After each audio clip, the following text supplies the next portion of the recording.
네, 태풍 때문에 비는 시원하게 오는데 지수는 찔끔찔끔 움직입니다. 그 가운데에서도 종목의 차별화 장세가 이어지고 있는데요. 오늘도 시장의 분석, 키워드 원투펀치로 시작해 보겠습니다. 자, 오늘은 토마토 투자클럽 최택규 전문가입니다. 전문가님, 안녕하세요. 네, 반갑습니다. 최택규 전문가입니다. 네, 시장이 지금 크게 이렇게 움직이지는 않고 있는 것 같습니다. 오늘 오전장을 관통할 수 있는 펀치 어떤 게 있을까요? 네, 어제 우리 시장을 하락시켰던 펠로시, 미국 서열 3위죠. 미 하원 의장, 대만을 방문했는데 이거와 관련된 이야기를 좀 하겠습니다. 1997년이에요. 지금으로부터 한 25년 전에 미국 하원이 대만을 방문한 이후 처음으로 있는 일인데 중국 입장에서는 홍콩, 티베트, 대만 이게 다 우리 거다. 하나의 중국, 어느 누구도 건들 수 없다. 이러한 표현을 많이 하고 있습니다. 그러다 보니까 지금 한밤중에 미국 대사를 불러가지고 항의를 표명할 정도로 불만이 고조되어 있는데 결국 미중 간의 갈등이 더 악화 가능성이 지금 이제 대두되는 시점입니다. 만약에 이게 더 불거지면서 본격화됐을 때는 글로벌 경기 전체적으로 찬물을 끼얹는 그러한 영향이 나올 거다 이렇게 보여집니다. 자, 제가 방송에서 많이 이야기했습니다. 향후 금융위기의 약한 고리는 유럽이다 라는 표현을 많이 했는데 그거에 대한 생각은 변하지 않았습니다. 다만 지금 이제는 이 대만에 대한 지정학적 리스크도 같이 전면에 부각시킬 가능성이 높다라고 봐요. 그래서 대만, 결국 중국이 우크라이나, 러시아가 침공하듯 그러한 문제가 발생됐을 때는 그 인접국인 우리한테도 좀 문제가 될 것 같고요.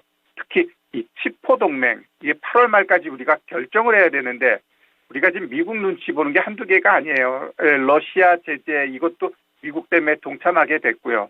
일단 이 중국과의 이 관계, 우리 사드로 인해서 모든 게 회복된 게 아니에요. 반도체 같은 경우는 그들이 워낙 필요로 하기 때문에 반도체 수출은 늘어나고 있지만 휴대폰, 자동차 아니면 생활 필수품 사드 이전으로 회복 안 됐고 거의 그 매출 자체가 아주 미미합니다. 그만큼 사드 보복은 진행되고 있는데 과연 우리가 치포 동맹에 가입을 했을 때 사드 그 이상의 문제가 불거질 가능성은 있다라고 보기 때문에 우리 이러한 부분에 있어서는 잘 체크해야 될 것 같고요.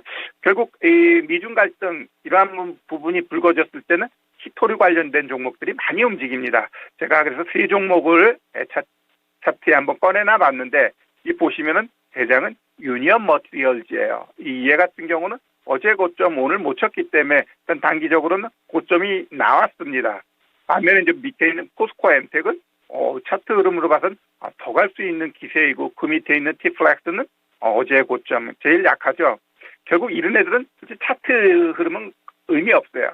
결국 중국이 얼마나 미국에 대해서 그 자극적인 표현을 써가면서 뭔가를 하느냐에 따라서 이들 종목군들은 크게 올랐다 내렸다 이걸 반복하기 때문에 이들 종목은 매매하라는 게 아니라 미중 간의 갈등이 있을 때는 이런 종목들이 시장에서 핫하구나 이러한 부분을 참고하시라고 오늘은 또 이들 종목을 한번 설명해 봤습니다.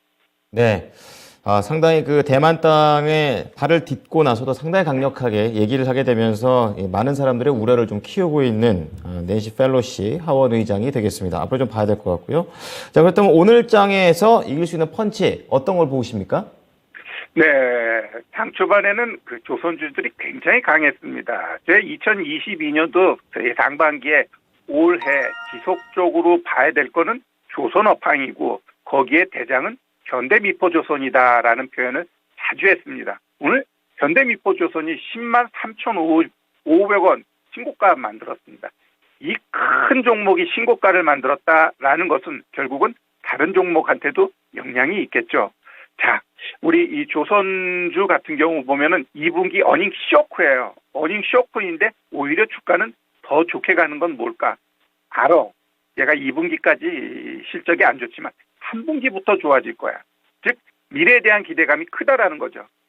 거기에다가 러시아 제재로 인해서 러시아로부터 발주받은 것들이 취소되는데 그 취소된 물량들은 벌써 2년 전, 3년 전에 발주했으니까 그 조선가가 어때요?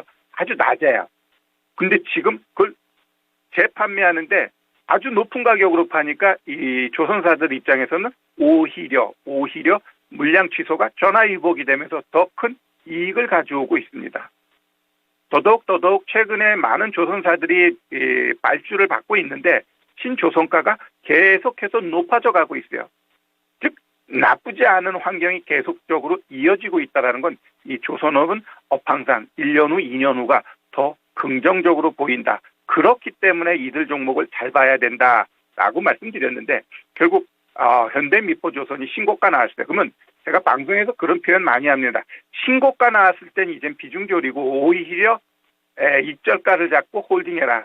즉 추가적으로 더 가는 건 보되 생각하고 있던 가격대를 하회할 땐 오히려 매도하고 결국 대장이 신고가 나왔으면 그 하단에 있는 종목군 쪽에서 봐야 됩니다. 그러면 그 하단에 있는 쪽은 많아요. 조선기자재 쪽 후판, 앵글, 엔진, 피팅, 용접, 조명, 본행제 등등등등 많아요. 그러면 그 관련된 종목군들을 하나씩 한번 체크해 보는 거예요.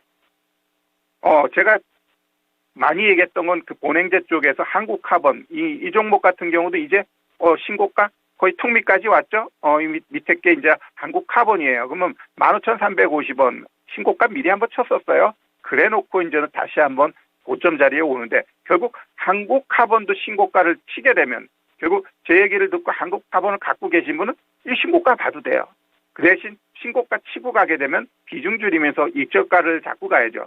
결국 현대미포조선, 한국카본 이런 데들이 쳤을 때 그 다음에 있는 애들이 뭔가 아마 종목 이렇게 보면 한 10개, 15개 정도로 압축할 수 있어요. 그 종목 중에서 차트 만들고 기업이 실적이 안 좋은 건 빼고요. 좋은 종목을 하나 또 잡고 가게 되면 결국은 쫓아서 충분히 수익 낼 수 있는 조선 쪽 섹터다. 그렇게 좀 말씀드리고 싶네요. 네. 하위 업종 중에서 이제 본행제 쪽에서 하나 말씀해 주셨는데 그 다음으로 갈 수 있을 만한 업종, 뭐 종목까지는 아니어도 업종 힌트 좀 주세요. 조선업 말고 그 다음 업종이요? 그러니까 조선업 하위 업종 중에서 이제 본행제는 괜찮게 보셨는데 그 다음으로 갈 수 있는 걸로 미리 좀 알려주신다면 힌트를 좀 부탁드립니다. 그래요. 그러면 일단 본행제 쪽에서는 두 개죠. 한국카본하고 동성화인텍. 동성화인텍은 조금 주가가 밑에 있어요. 그럼 그런 애들도 한국카본이 치고 가면 같이 쫓아갈 거다라고 보고요. 그 외에는 뭐 태광 아니면 조선선제, 그다음에 뭐 조명 쪽으로 보면 이제 현대일렉트릭 이러한 종목군들도 한번 보시면 나쁘지 않을 것 같습니다. 네, 감사합니다. 최태규 전문가님. 오늘 조선주와 관련해서 저 다음에 봐야 될 부분들까지 잘 힌트를 주셨습니다. 오늘 말씀 잘 참고하겠습니다. 고맙습니다. 네, 감사합니다. 네. 자, 2분기 어닝 쇼크가 오히려 기회가 돼서 조선업을 좀 보자라고 얘기를 해 주셨습니다. 추가적인 상승세는 나올 수 있는데 거기서 손절에 대한 그런 가격을 잘 보면서 대응하자고 하셨고요. 추가적인 종목도 언급을 해 드렸습니다. 지금까지 키워드 원투펀치였습니다.